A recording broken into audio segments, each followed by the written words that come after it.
বন্ধুরা কেমন আছেন? আমার ভিডিওগুলি কেমন লাগে কমেন্টে জানাবেন। আমরা সূরা বাকারা অনুবাদের শেষ পর্যায়ে আছি। আমরা ১ নং থেকে ২৪০ নং আয়াত পর্যন্ত অনুবাদ করেছি।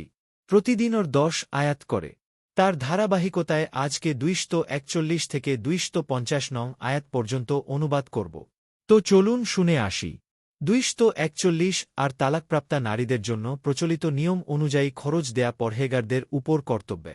২৪২ এভাবেই আল্লাহ তাআলা তোমাদের জন্য স্বীয় নির্দেশ বর্ণনা করেন যাতে তোমরা তা বুঝতে পারো।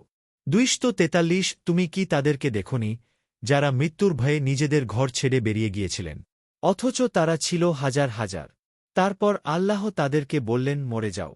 তারপর তাদেরকে জীবিত করে দিলেন। নিশ্চয়ই আল্লাহ মানুষের উপর অনুগ্রহকারী, কিন্তু অধিকাংশ লোক শুকরিয়া প্রকাশ করে না। ২৪৪ আল্লাহর পথে লড়াই করো এবং জেনে রাখো, নিঃসন্দেহে আল্লাহ সবকিছু জানেন, সবকিছু শুনেন। ২৪৫ এমন কে আছে যে আল্লাহকে করজ দেবে, উত্তম করজ, অতঃপর আল্লাহ তাকে দ্বিগুণ বহুগুণ বৃদ্ধি করে দিবেন। আল্লাহই সংকুচিত করেন এবং তিনিই প্রশস্ততা দান করেন এবং তারই নিকট তোমরা সবাই ফিরে যাবে।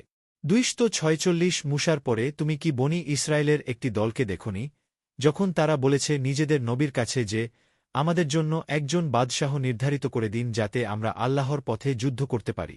নবী বললেন, তোমাদের প্রতিও কি এমন ধারণা করা যায় যে লড়াইয়ের হুকুম যদি হয় তাহলে তখন তোমরা লড়বে না? তারা বলল, আমাদের কি হয়েছে যে আমরা আল্লাহর পথে লড়াই করব না, অথচ আমরা বিতাড়িত হয়েছি নিজেদের ঘরবাড়ি ও সন্তান সন্ততি থেকে। অতঃপর যখন লড়াইয়ের নির্দেশ হল, তখন সামান্য কয়েকজন ছাড়া তাদের সবাই ঘুরে দাঁড়াল। আর আল্লাহ তাআলা জালেমদের ভালো করেই জানেন।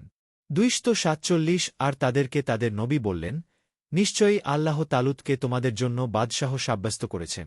তারা বলতে লাগল, তা কেমন করে হয় যে তার শাসন চলবে আমাদের উপর, অথচ রাষ্ট্রক্ষমতা পাওয়ার ক্ষেত্রে তার চেয়ে আমাদেরই অধিকার বেশি, আর সে সম্পদের দিক দিয়েও সচ্ছল নয়। নবী বললেন, নিশ্চয় আল্লাহ তোমাদের উপর তাকে পছন্দ করেছেন এবং স্বাস্থ্য ও জ্ঞানের দিক দিয়ে প্রাচুর্য দান করেছেন। বস্তুত আল্লাহ তাকেই রাজ্য দান করেন যাকে ইচ্ছা, আর আল্লাহ হলেন অনুগ্রহ দানকারী এবং সব বিষয়ে অবগত। ২৪৮ বনী ইসরাঈলদেরকে তাদের নবী আরও বললেন, তালুতের নেতৃত্বের চিহ্ন হল এই যে তোমাদের কাছে একটা সিন্দুক আসবে তোমাদের পালকর্তার পক্ষ থেকে তোমাদের মনের সন্তুষ্টির নিমিত্তে, আর তাতে থাকবে মূসা, হারুন এবং তাদের সন্তানবর্গের পরিত্যক্ত কিছু সামগ্রী। সিন্দুকটিকে বয়ে আনবে ফেরেশতারা। তোমরা যদি ঈমানদার হয়ে থাক তাহলে এতে তোমাদের জন্য নিশ্চিতই পরিপূর্ণ নিদর্শন রয়েছে। ২৪৯ অতঃপর তালুত যখন সৈন্যসামন্ত নিয়ে বেরুল, তখন বলল, নিশ্চয় আল্লাহ তোমাদিগকে পরীক্ষা করবেন একটি নদীর মাধ্যমে। সুতরাং যে লোক সেই নদীর পানি পান করবে সে আমার নয়, আর যে লোক তার স্বাদ গ্রহণ করল না, নিশ্চয়ই সে আমার লোক। কিন্তু যে লোক হাতের আজলা ভরে সামান্য খেয়ে নেবে তার দোষবশ্য তেমন গুরুতর হবে না। অতপর সবাই পান করল সে পানি, সামান্য কয়েকজন ছাড়া। পরে তালুত যখন তা পার হল এবং তার সাথে ছিল মাত্র কয়েকজন ঈমানদার, তখন তারা বলতে লাগল, আজকের দিনে জালুত এবং তার সেনাবাহিনীর সাথে যুদ্ধ করার শক্তি আমাদের নেই।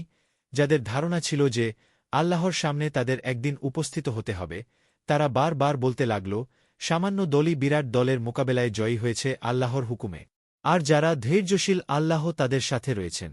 ২৫০ আর যখন তালুত ও তার সেনাবাহিনী শত্রুর সম্মুখীন হল, তখন বলল, হে আমাদের পালনকর্তা, আমাদের মনে ধৈর্য সৃষ্টি করে দাও এবং আমাদেরকে দৃঢ়পদ রাখার আমাদের সাহায্য কর সে কাফের জাতির বিরুদ্ধে।